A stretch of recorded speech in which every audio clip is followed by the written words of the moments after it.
இன்று எங்களுக்கு ஒரு பெருமையான தருணம்.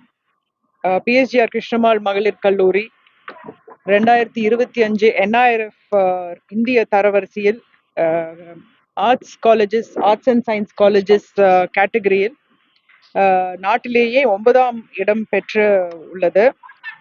இதுல வந்து 4000க்கு மேல காலேஜஸ் வந்து இதுல வந்து NIRF ரேங்கிங்க்கு வந்து அப்ளை பண்ணியிருக்காங்க. கடந்த 6 ஆண்டுகளாக நாங்க வந்து தொடர்ந்து டாப் 10ல வந்து டாப் 10 NIRF ரேங்கிங்ல வந்துட்டு இருந்திருக்கோம். இது எங்களுக்கு ரொம்ப ரொம்ப ரொம்ப ஒரு ஒரு ப்ரெஸ்டீஜியஸ் ஒரு அவார்டு ரேங்கிங் எங்களுக்கு கிடைச்சிருக்கு.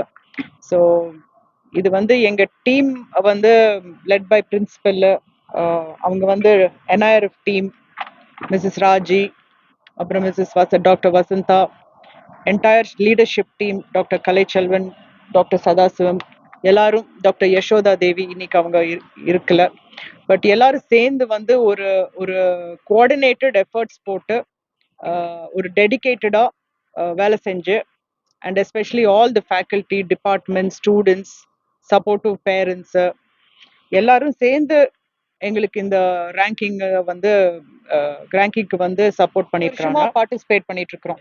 NIRF ரேங்கிங் எப்போ வந்து அனௌன்ஸ் பண்ணாங்களோ நம்ம கண்ட்ரியில, யூனியன் மினிஸ்ட்ரி ஹெச்ஆர்டி மினிஸ்ட்ரி 2015, அப்போதுலேருந்தே இயர் 1ல இருந்தே நாங்க பார்ட்டிசிபேட் பண்ணிட்டு இருக்கோம். ஒரு நல்ல எக்ஸாம்பிள் எல்ஜியோட கேம்பஸ் இங்கே இருக்குங்க. ஸோ அதை நாங்கள் டோஜோ அப்படிங்கிறது அந்த சென்டரோட பேர்.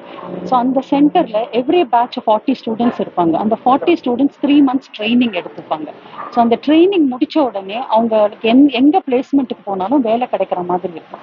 ஸோ அந்த மாதிரி இருக்கிற இண்டஸ்ட்ரியோட டைப்லலாம் அவங்கவுங்களோட டொமைன் கூட ட்ரைனிங் எல்லாமே அந்த ஸ்டூடெண்ட்ஸ் ப்ராஜெக்ட்ஸ் பண்ணுவாங்க. அதுக்கப்புறம் இன்டர்ன்ஷிப்ஸ் பண்ணுவாங்க, ப்ராஜெக்ட்ஸ் பண்ணுவாங்க.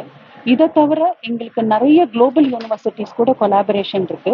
ஸோ நிறைய ஸ்டூடெண்ட்ஸ் ஒரு 15 days to 20 days ஒரு இமர்ஷன் ப்ரோக்ராம்காக அந்த யூனிவர்சிட்டிஸ்க்கெல்லாம் போய் விசிட் பண்ணுவாங்க. ஸோ உங்களுக்கு அங்கே எப்படி கல்ச்சர் இருக்கு, இங்கே எப்படி இருக்குன்னா அது கூட ஒரு சில கோர்சஸையும் கம்ப்ளீட் பண்ணிட்டு வருவாங்க. ஸோ அது கூட கிரெடிட் ட்ரான்ஸ்ஃபரும் நாங்கள் பண்ணிக்க முடியும். ஸோ ஒரு நல்ல குளோபல் எக்ஸ்பீரியன்ஸும் இன்டர்நேஷ்னல் எக்ஸ்போஜரும் அந்த ஸ்டூடெண்ட்ஸுக்கு வந்து ஒரு நல்ல ஆப்பர்ச்சுனிட்டிங்க. அதுக்கப்புறம் எங்களோட எஜுகேஷன் எல்லாமே வந்து டு எம்பவர் உமன், எங்களோட விஷனே அதுதான். ஸோ இங்கேருந்து போகும்போது அந்த எல்லா ஸ்டூடெண்ட்ஸுமே எம்பவர்ட் ஸ்டூடெண்ட்ஸாக இருக்கும்.